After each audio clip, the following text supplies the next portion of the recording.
Good morning and welcome to the Triathlon Deb's YouTube channel. Today's training session is my first brick session of the year. I've entered the Roads Sprint Triathlon next weekend, so I've not done a brick session all year yet, so I thought I need to get one in. So a brick session is basically where you do one of your multi-sport sessions one after the other. So in the case today, my brick session is going to be a bike and then a run. Because the try that I'm doing next weekend is only a sprint, I'm going to make it quite race specific. I'm probably only going to do about 45 minutes on the bike, and then I'm going to come off and go straight onto a 3-mile run. They do say that transition's the fourth discipline, so it's really important that you practice it. It's kind of free time, I think. You don't need to be fit to get a quick transition, you just need to be organised and well rehearsed with it. If I'm honest, transition's my best discipline. I'm normally up there, to be fair, not far off the pro times with it.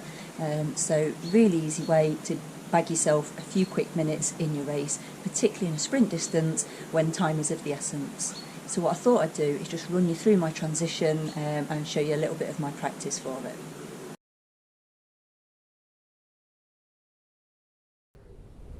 Right then, so this is my bike all set up and ready to go. My caravan is the closest thing that I'm going to find to a transition rack around here. So the most important thing for me is the shoes. Now this isn't something that as a beginner you would probably be doing, but if you've been doing triathlons for a few years, well, or even maybe not even that, it is a nice way of getting some really quick time in transition. So rather than putting your shoes on in transition and then running through transition, which quite often they're done in sort of car parks and things like that, so you know you end up slipping and sliding and trying to run in your cleats and wrecking your cleats. What you can do is attach your shoes onto your bike with the trusty old leggy band, and then you run barefoot through transition through to the mountain line, and then you jump straight on your bike and get off with it. So what we have here you do tend to need the tri-specific shoes. The tri-specific cycling shoes have this little hook on the back pretty much for this purpose really, so you just get a little laggy band. I tend to find the ones that come off broccoli work really well, and on this side you can do it around your quick release lever for your rear wheel, and then on the front you have to be a little bit more balanced with it, and it depends what you've got on your bike, but I tend to find that it's this little bit here on your gear cable that works really well with it. The idea is that once you put your feet into your shoes and push off, the elastic band snaps, so you do have to be a little bit careful with the choice of elastic band that you have. You don't want too thick a one, because otherwise it doesn't snap and then you're pedaling against resistance, or while you're trying to flick it off, which doesn't work really well, trying to work back to your rear quick release lever for it. In terms of the rest of your kit for a sprint triathlon, you don't really need much if you're wearing a tri-suit. So again, I have it on in the order that I'm going to put it on with. You're not allowed to take your bike off the bike rack in a race until you've got your helmet on. So it's quite important that you have your helmet quite near the top of your kit, so you put that on straight away. I always put it on top of my handlebars, because then there's no way that I can take my bike out of transition without having my helmet on. So that's quite a good little reminder if you're new into racing. So I have these things laid out in the order that I'm going to put them on. So sunglasses go on first, then my helmet's being clipped on, and then my race belt's being clipped on. Obviously today that hasn't got a race number on, but I am going to ride in it because they are a little bit annoying, particularly on the run. So when I've not run in it all year, and possibly put on a bit of weight, it's always good to have a run and just check that I've got it set up at the the right thickness for it. In terms of nutrition for a sprint bottle, I would just have one bottle of just plain squash.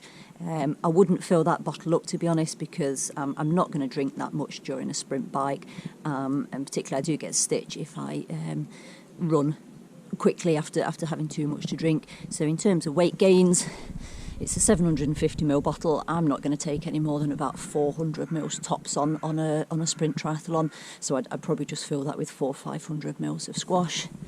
I've also just got one gel in here.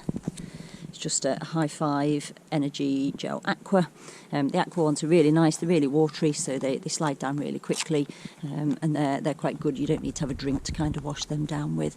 I'm not going to take that on today, I don't think, but during a sprint race I'd probably take that on maybe about 15 minutes into the bike, so just get settled on the bike, get my breathing back to normal after the run from the pool, just so I've got a little bit of nutrition. I have got my toolbox on here today with obviously spare inner tubes and all those kind of things. During a sprint race I'm probably not going to bother with it, because in all honesty, if I get a puncture or something during a sprint race, it's pretty much race over for me. It does take me quite a while to change punctures, so in a sprint race, yeah, it's going to be curtains, so I might as well not bother and save myself the wait for it.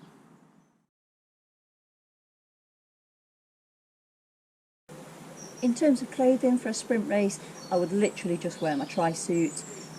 If it's really, really cold early on in the season, or it's absolutely chucking it down with rain, I might throw my jacket on. But to be honest, what you tend to find is that you're already hot when you come running out of the pool from the swim. So quite often I'll leave a raincoat in transition, but I'll never actually bother wearing it. But it is always useful to just have a couple of bits in transition, maybe like a pair of gloves and a rain jacket, just in case the weather does just change and you do decide that you want it on. Today, I'm not going to lie, I've got everything on. I've got my leg warmers on underneath me tri-suit, I've got my arm warmers on, I've got my gloves on, I've got my buff on, and I've got my rain jacket on. It's a training session. It is quite cold still this morning. There's no point being cold on a training session. You're just more likely to get injured. And obviously I haven't done a swim to get me warming up first. I have also got socks on. I don't ever race in sprint races with socks on, but again, I'm going to practice transition, running up and down here. There's loads of twigs and stuff from the windy winter all over the place. There's no point me cutting my feet this morning doing a training transition and then having them trashed for next week when I'm racing. So I'm going to keep my socks on today, but literally come sprint race, I've got the tri-suit on, nothing else. Okay, so let's have a practice then. This is going to be really rusty because I've not raced since September, so I'm going to have forgotten how to do all this lot quick with it, okay? So I'm going to have a practice, pretend that I'm running in from the pool, get everything on, get out there and on the bike. Let's see how it goes.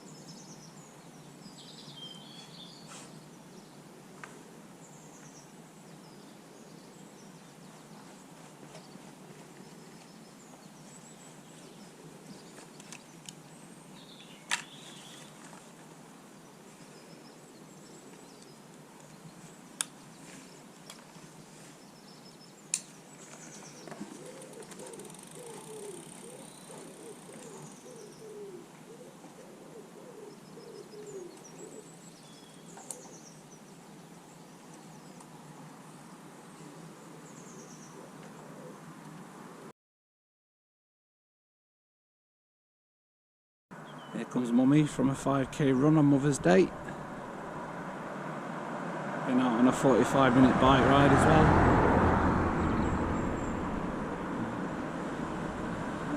She's got a new tri-suit on.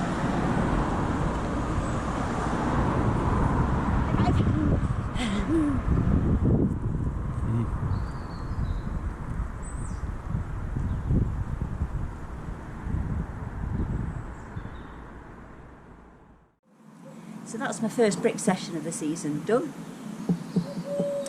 Did the bike, did 17 miles on the bike, averaged 16.2 miles an hour, which is a little bit on the slow side, but there's a whole heap of traffic lights on the route that I go out on the A38 and the A617, so it's not really the fastest of routes, and there was a little bit of faffing at the end with some of the traffic lights, so I'm hoping that that'll equate to at least 17 miles an hour come race day. And I wasn't going all out, and it was further than race distance, so hopefully that'll equate to 17 miles an hour. So I came back, did a really quick transition, just threw my cycling stuff off, put my bike inside, went straight out on the run. I've done my usual 5k route that I just do around our estate, did it in 27 minutes dead. So that works out about 8:48 minute miles, which is not the fastest, but it's probably as fast as I'm going to get for this time of year and when I'm not really training for sprint distances, so I don't think I can aim for too much less than that next week. all in all, it felt quite good. My legs felt pretty good coming off the bike, so that felt alright. My new tri-suit felt absolutely spot on, no chafing or anything with that. So hopefully I'm ready to go for next weekend. So that's it from the Triathlon Deb's YouTube channel today. Thanks a lot for watching. If you like the video, please like and subscribe, and hopefully see you again soon for the next episode.